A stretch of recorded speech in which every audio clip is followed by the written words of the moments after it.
Bonjour, on est sur BusyBank. Dans un contexte de guerre entre la Russie et l'Ukraine, plusieurs sanctions sont prises à l'encontre de la Russie, et notamment l'exclusion du système SWIFT. Dans cette vidéo, on va voir les secrets qui se cachent derrière vos coordonnées bancaires, et surtout pourquoi l'exclusion du système SWIFT est présentée comme l'arme nucléaire du système financier. En avant. Pour commencer, on va débuter par le RIB. Le RIB, c'est les coordonnées de votre compte bancaire ou sa carte d'identité en quelque sorte. On commence toujours par le code de la banque qui est propre à chaque établissement ou chaque filiale bancaire, 30 004 par exemple pour la BNP. S'ensuit ensuite le code de votre agence qui est attribué par votre établissement bancaire à l'agence dans son réseau bancaire.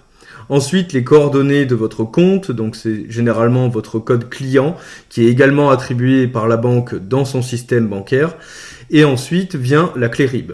La clé RIB, c'est une formule mathématique que je vous mets juste à côté et qui permet de valider l'intégralité et la cohérence entre l'ensemble de ces premiers éléments. Pour internationaliser ces données, on va transformer votre RIB en IBAN. L'IBAN de International Bank Account Number va reprendre les données du RIB en y intégrant deux nouvelles composantes. La première, c'est ces deux lettres qui composent un identifiant pays. Par exemple FR pour la France ou IT pour Italie, et deux chiffres qui vont permettre d'identifier la banque. Par exemple pour Société Générale, FR 76. RIB, c'est donc la carte d'identité de votre compte bancaire qui est utilisée en France, et l'IBAN reprend les coordonnées de votre RIB, mais permet à votre compte de voyager à l'étranger et à l'international.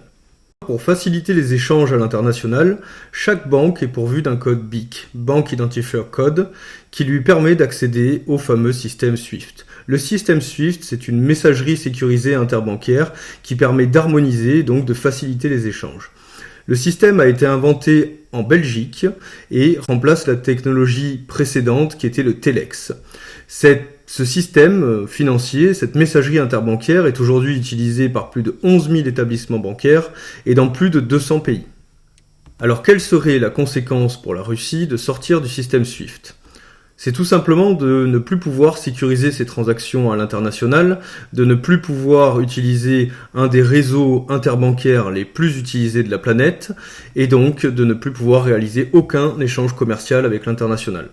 Une situation qui, même malgré la préparation du système banquier russe, reste très compliquée dans une économie mondialisée. On peut donc voir qu'il y a une réelle organisation derrière un ensemble de numéros qui composent aujourd'hui votre compte et votre compte courant.